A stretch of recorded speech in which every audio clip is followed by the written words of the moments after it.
mbokki internet yi ñoo ngi leen nuyu di yéen ñi seetaan en direct fii ci Yeumbeul TV ñoo ngi am mbégte ak contentement dalal délégué de quartier Aminata Sall nekk délégué Thiering 2 quartier Thiering 2 tey ñu bàyyi rek suñu délégué mu présenté wu wax ñu fu mu dëkk wax ñu lu muy occupé ci poste yi nga xam ne moom lay jëngu délégué ñoo ngi lay nuyu. maa ngi leen di fay asalaamaaleykum maa ngi tudd Aminata Sall madame Ndiaye dëkk Yeumbeul Sud juddoo Thiering màggee Thiering nekk délégué de quartier bu Thiering. donc délégué ginnaaw bi nga xam ne ni inondation yi nga xam ne am na depuis une semaine tey yaa ngi nekk délégué de quartier noo dundee inondation yooyu nga xam ne tey sa quartier ñoo ngi dund énormément ces fortes pluies yi nga xam ne jot naa am. ba gannaaw bu ma présenté wu ba pare damay nuyoo di leen nuyu yéen ñëpp di leen jaajëfal di nuyu waa Thiering 2 yëpp ñi nga xamante ni à travers seen chaîne ñi ngi ñuy seetaan li ñu indi fi tey nag muy situation boo xamante ni ñoo ko dundandoo muy Yeumbeul gépp presque mais nag particularité bi Thiering 2 dafa nekk quartier boo xamante ni dafa enclavé nekk ci biir ba pare ñu dund inondation boo xamante ni 2005 dañ gëj a dund li ñu dund démb li ñu dund fan yi yépp vraiment mu nekk ndox moo xamante ni yàlla moo ko wàcc muy ndox mu bari ñu nekk ci dans le désarroi total population bi ñi nga xam ne inondé nañ génn nañ ñi ngi ci école yi ñii ñi ngi seeni mbokk ñii jëlee lañ leen fi ñeena mag yi nga xamante ni dañu feebar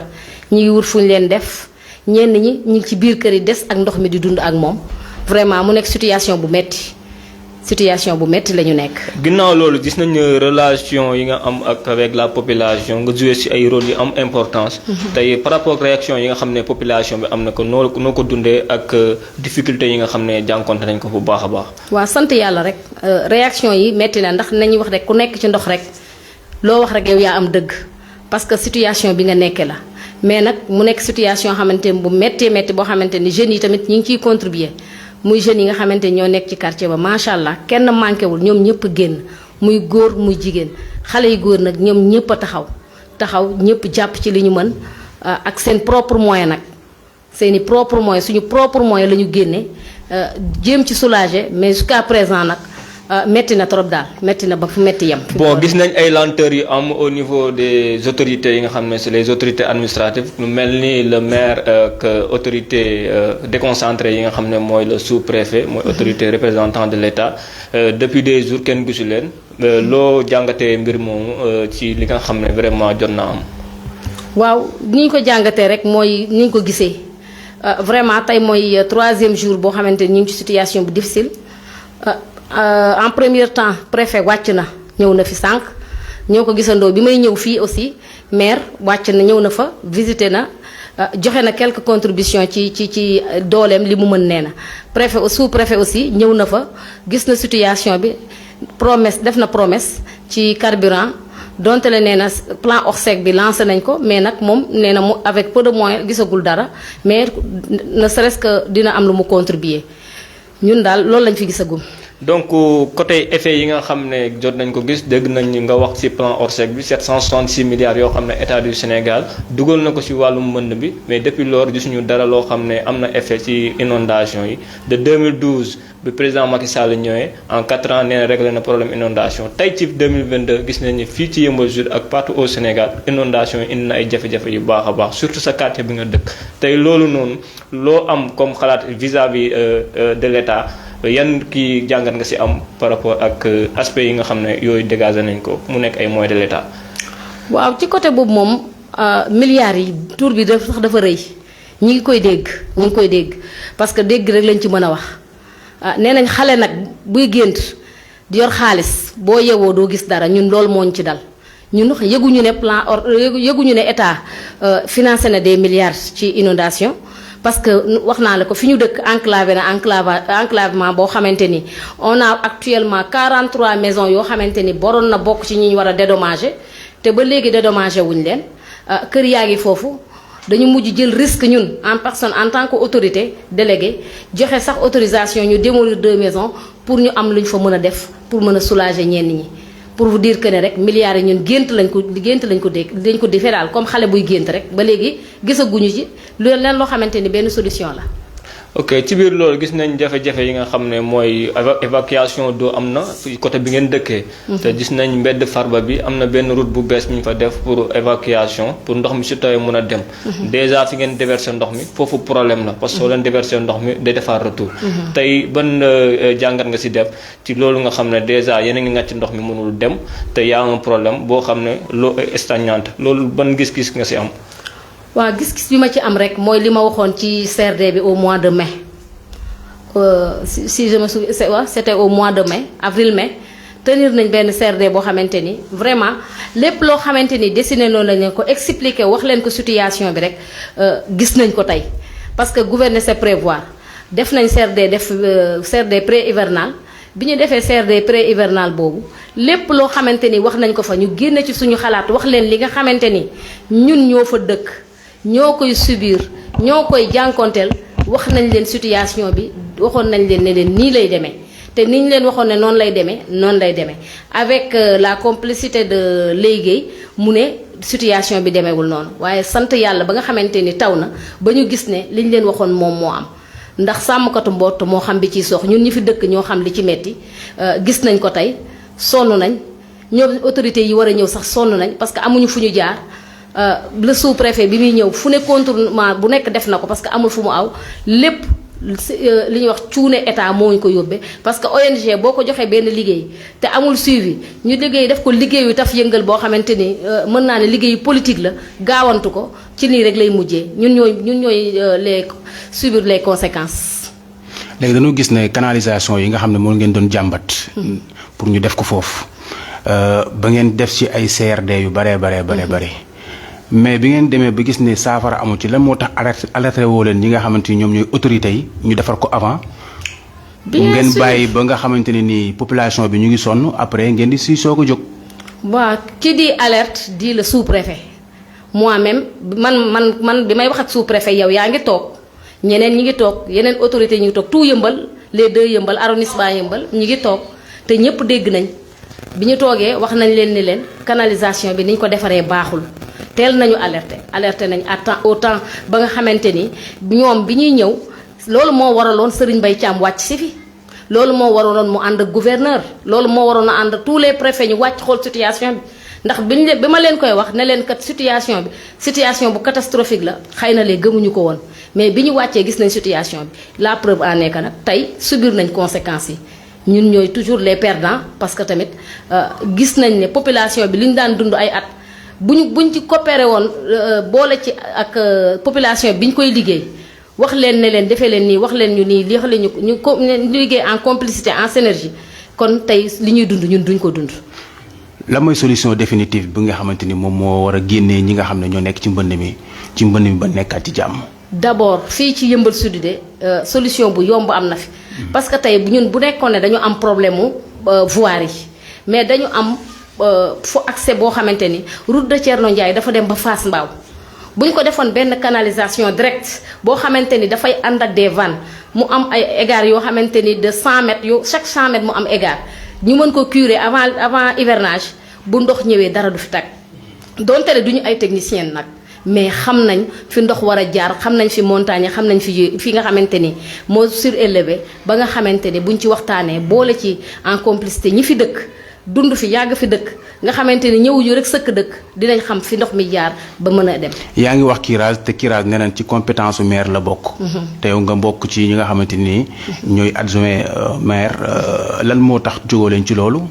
waaw curage bu ñu waxee curage ñi nga xamante ni ñoo yor commission environnement ñoom ñoo war a curer commission environnement nag man topp ma leen pour xool ndax ñi curé nañ wala curé wuñ. mais en tant que délégué de quartier nga xamante ni bu ñëwee sa koñ def ci lor loolu war nga ko topp. waaw man parce que sama quartier man canalisation jaaru fa man sama quartier amul canalisation amul voie ay mbedd moo fa am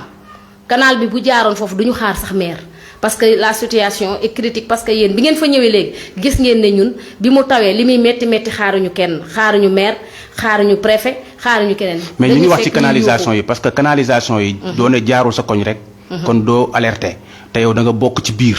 kon canalisation bu jaarul sa koñ nga xam ne même bu tawee bu fattee sa koñ daf ciy loru kon yaa ngi ci biir war nga wax ak waa environnement ñu taxaw fettal ñu ko loolu tamit est-ce que du sa faute tamit. du sama faute parce que man bi ma yuuxu naa bi ma waree yuuxu nee naa la depuis mois de mai laa leen wax ne leen kaay leen ñu ñëw ñu débouché bouchon bi nga xamante ni moo tolloog cëriñ parce que tey bu ñu ko débouché wul defar canal bi ndox mi du dem à travers Fass Mbao comment dirais-je Médina Yëmbal pour dem Yëmbal Nord. bi ñu ko waree alerté naa ko même def visite avec le préfet même ñu ñëw ñu xool jaarul sama biir quartier mais daf ma romb te fi mu romb brèche boobu dafa war am benn bassin de rétention boo xamante ni moom la ñuy wax bassin 45 moom lañ prévoir pour def ko foofu donc man canal bi fi mu yem après foofu moo may laal pour mu dugg ci biir donte la duggul ci biir li dañ fa dugal benn 23 mètres boo xamante ni dañ ko gas amul benn protection digue de protection pokolin lañ ko gasee mu dem li jógee foofu nag au moins ouf de soulagement bi ñu am ñun que néew foofu lay jaar avec les chappeurs. mais est-ce que mën nañ continuer di dund ci nii nga xamante ne nii chaque jour population bi ñooy ket. boo fi xoolee fu mel ni Farba ñoo dajale ba am 2 millions. jënd seeni moto pompe ak yëpp. yàlla nañu ko wàll. waaw léegi ñoom mais ba léegi problème bi day ñëwaat bu taw bi ñëwaatee dañuy amaat même problème parce que dañuy sotti ci terrain bi. terrain bi jaar niim gi ñëwaat seen quartier yéen. te su boobaa daf leen koy joxaat. est-ce que loolu mën nañ cee dund continuer ko noonu te préfet bi mu ñëwee foofu joxewul benn solution loolu ay bon de carburant est-ce que bon yooyu mën na régler situation bi en tant que autorité tamit lan ngeen mën a teg ci loxo ñi nga xamante ni ñooy population bi ba jafe-jafe yu nekk ñu mën cee génn. waaw mooy li ma la wax rek dama ne la bon yi ngay wax sax ak sous-préfet day naa la promesse la ma sous-préfet defal ne dina ñëw na fa visiter ne les points la doon visiter loolu foofu laa ci yem ak moom li nga xamante ni moom mooy visite bi ñu waroon def ànd ci man ak moom pas à pas lañ ko def visite boobu li may wax nag mu ñun suñu compétence nekkul ne ñun ñoo war a canalisation ku nekk xam na ne du compétence su maire. mais war ngeen a teg état bi pression ba ñoom ñu def loolu li ñu war a def. waaw pression wu état paasewul mu yónni ndawam fii ku nekk xam na ne ndawu état préfet la te préfet lépp loo xamante ni tey le sous-préfet Khadim maa ngi koy jaajëfal sax de passage. ndax lu tax ma wax loolu il fait partie des rares sous-préfets yuy wàcc sur le terrain ànd ak yow xuus ndox mi wëndeelu fu nekk mu dugg fa. même su indiwul solution dina ànd ak yow nga am ouf de soulagement mu masawu la coono loolu gis naa ko ci moom beneen bi ci des moom mooy c'est l'autorité numéro 1 suñu interlocuteur à travers les quartiers c'est le sous-préfet bi ñu ñëwee wax ko suñu problème mu gis problème bi aussi ñëw na ànd ak ñun bokk ko ak ñun mais indeegul benn solution benn matériel lu dul ne nañ patience dina am ni ñun nag xaaruñu patience boobu jéem nañu wuti amaguñu moo tax ñuy def cri de cœur bi ñu amee parce que nag ku nee nañ taal bu taw a tàkk wet bu nekk nga koy uppee te ni ñu yaakaaree état noonu lañ yaakaaree jaamu yàlla yu baax yi nga xamante ni ay bonne volonté lañ nekk ci réew mi nekk ci àddina bi nekk ci dëkk bi am na ñoo xamante ni bu ñuy def dañuy gëmm tey ñun suñu responsabilité quartier may ñun ñuy tëdd ci kaw lal wala ñuy am loo xamante ni dañ koy dem defi sans pour autant que taxawu askan boobu parce que loolu moom mooy suñu cër ci ñoom loolu la ñu àndee ak ñoom loolu la ñuy jiitale tax boo déggee ci présentation bi may wax dama ni la man Aminata Sall juddoo cëriñ yaroo cëriñ màggee cëriñ nekk fa délégué xam nga kon xam nga ni bokk naa ci ñi nga xamante ni xam naa li ndox di faj li mettitu ndox ndax dund naa ko parce que man sama bopp dama inondé kon xam nga ni loolu metti na. léegi lan mooy solution yi nga xamante ni moom la population bi lan ngeen di xaar ci population bi ñi nga xamante ni ñoom ñoo dëkkee ci quartier bi pour ñu def ko. waaw ñoom li ñu nekk solution ñi ngi koy comme ni nga waxee nii daanaka état autorité yi daanaka danoo kale. waaw si leen wax maanaam amuñu solution. waaw loolu léegi solution ban ngeen di xaar ci ñi nga xamante ni ñooy askan bi. waaw askan bi li ñuy wax tàllal loxo lañ def. mànji yalwaan ñaan ku mën a dimbali nit. parce que képp ku nekk ci situation bu difficile rek ku la dimbali ngay ñaan ngay wax ku la tane ak ku la tanewul parce que parfois sénégalais day defe ne bu yëkkatiwul ay millions joxe ko rek dimbaliwul kay 100 francs sax dimbali nit la ndax bu fukki 100 francs fekkante 1000 francs lay doon li ñu wax nag sànq ci li jëm ci sunu quartier ñi fa war a taxaw nañ ndax investissement humain lañ wax te ñun am nañ bu loolu ba pare corps boobu mi ngi fa nit ñaa ngi fa taxaw mais amuñu pexe ñàkk pexe moo tax sax ñu promettre defal ñu bassin donte le bëgguñu ko bassin lañ ñu promettre ne dañ ñu ko defal le bassin 45 bëgguñu bassin bi de suñu sañoon dañ koy aménager buñ ko def sax un parking ñu def ko benn parking boo xam ne parking payant la muy demaat ci askan bi nit ñi parce que Yeumbeul Sud yëpp amul parking payant. lu tax soxla woo leen bassin parce que parking bi ngay wax nii est-ce que bassin bi gënu ko nekk farata parce que tamit parking kenn du ko lekk parce que et puis bu fekkee def nañ ko kii bassin. nit ñi nañ mën a am sax foo xamante ni nañ fa dëkk parce que boo xoolee population fi mu nekk ñu ngi génn. ñu ngi dem seen i kër mbokk ñi ñu ngi dem ci école yi. am na ñoo xamante ni nii sax ay malade lan ñu ngi fanaan ci biir ndox mi. parce que amuñu fenn fu ñu dem. te ñu ngi ci biir boo duggee biir Farba ci ginnaaw jàkkee Bamas am na fa lu mel noonu lu bari. cëriñ googu am na fa. kon lan moo tax bassin boobu ngeen koy bañ. waaw doxaluñu leen dañu bañ bassin. dañuy gënaluñu. suñu sañoon. dañuy am ni ñu aménagé yeneen quartier yi dañu koy defal parce que bassin risque yi ci nekk dafa bëri yéen xam ngeen li ci bassin ku du amul yaay nag da ngay nàmp maam ndax li ma la wax mooy fi ñu promettre ne fa la ñu war a defar bassin bi 43 maisons moo fa nekk. 2 maisons la ñu dédommagé gum te biñ leen di dédommagé wu leen à part entière 7 mètres lañ jël seen kër dédommagé leen 7 mètres yooyu ñu ci jël dédommagé leen desit ba fa nekk nan lañ koy def ñeneen ñi nga xamante ni ña nga fa buñ leen dédommagé wul du ñu mën a defar gum bassin bi ndax kenn dédommagé wu leen état moo ci war a jàpp. état moom mooy dédommagé. état moo àttan lenn li parce que nag état moom mooy ndey ñëpp mooy bàyyi ñëpp ñi fi nekk ñoo xamante ni inondé nga boo sañoon doo inondé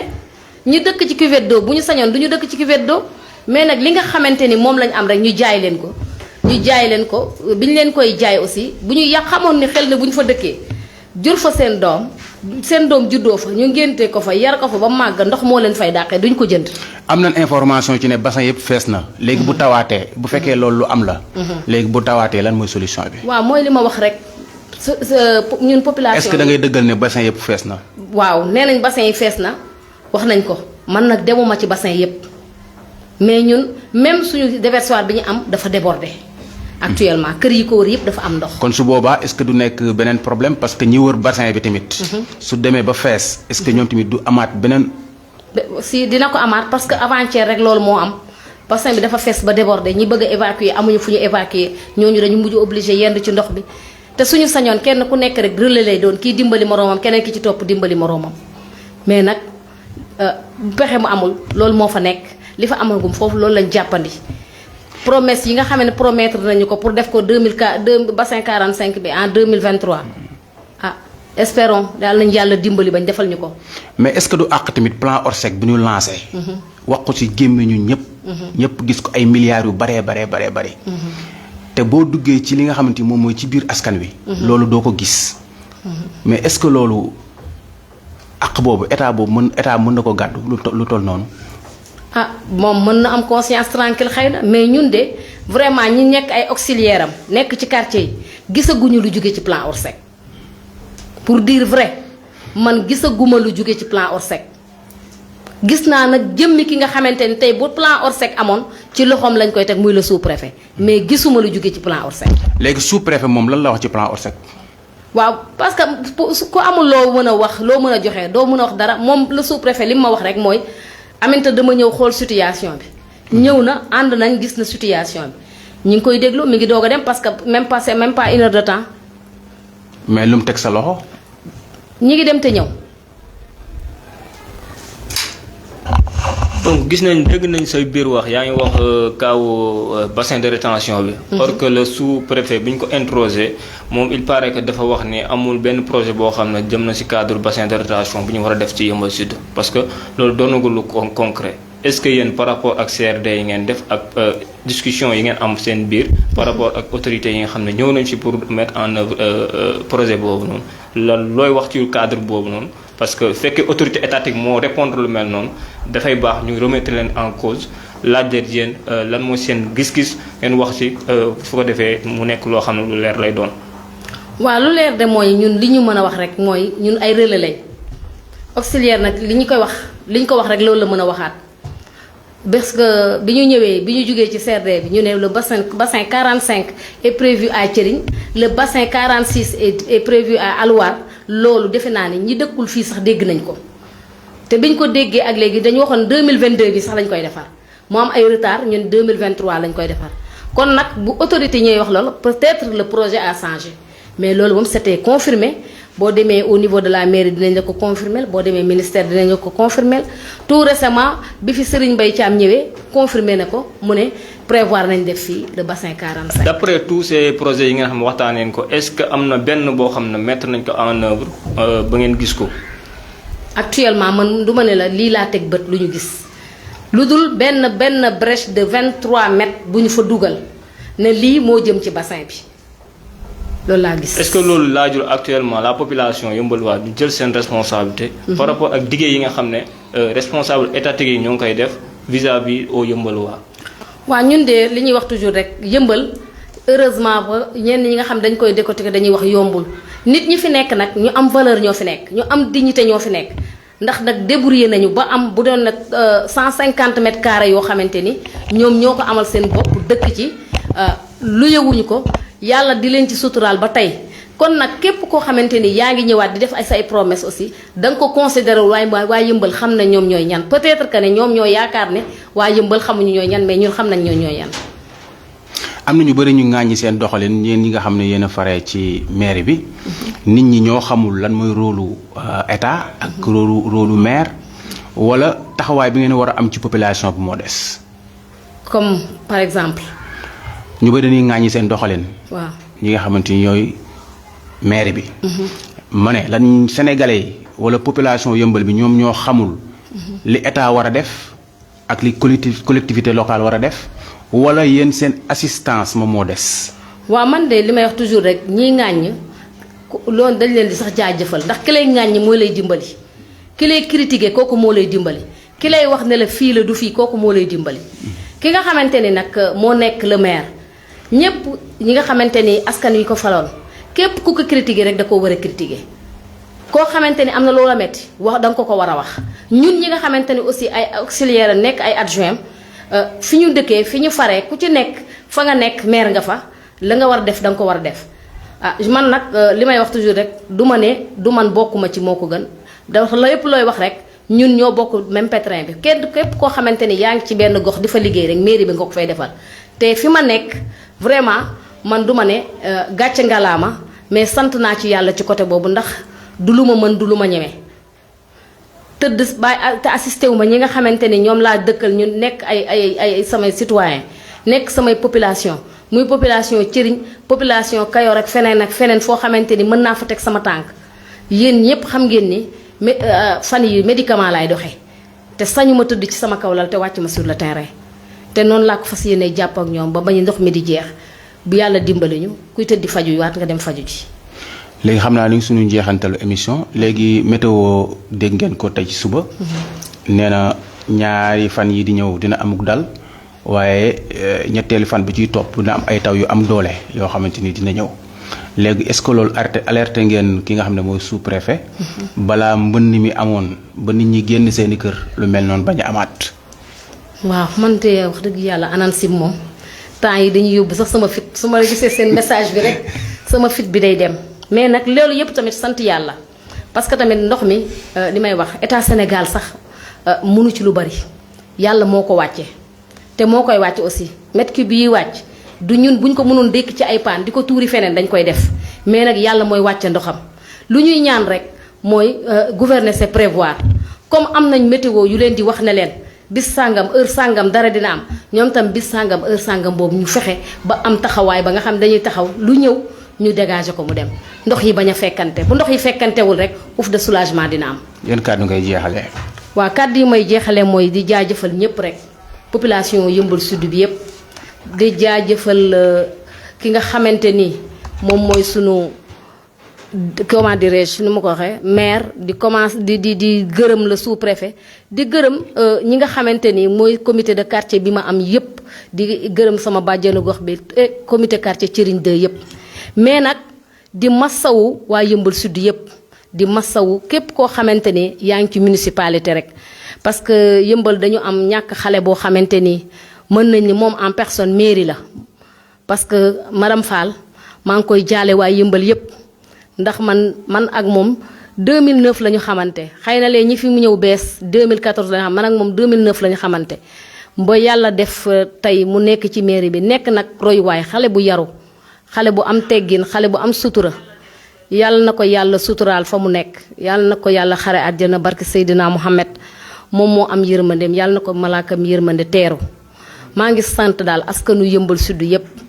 ko su ma waxee nag te jiitaluma aussi le président des délégués de quartier muy Baye Saliou Diop maa ngi koy sant di sant bureau délégué de quartier yépp ku mel ne Moussa Diop Ablaye Kassé sama frère yooyu nga xamante ni fu ñu jóg ñu ngi jàpp di tamit nuyu góor gi Masuka Seck ndax moom tamit recevoir na kii sinistré yi ci école bi jàppale leen ñu defar parce que boo demee monsieur Anta daanaka sinistré yi fa nekk yépp ci Rigne 2 lañ jógee ñu leen di massawu ñoom tamit bu baax a baax di ñaan yàlla aussi moom mooy indi ndox mi yàlla na ñu may di ñu may écart boo xamante ni rek di ouf de soulagement dina am di leen sant aussi yéen waa Yeumbeul TV yépp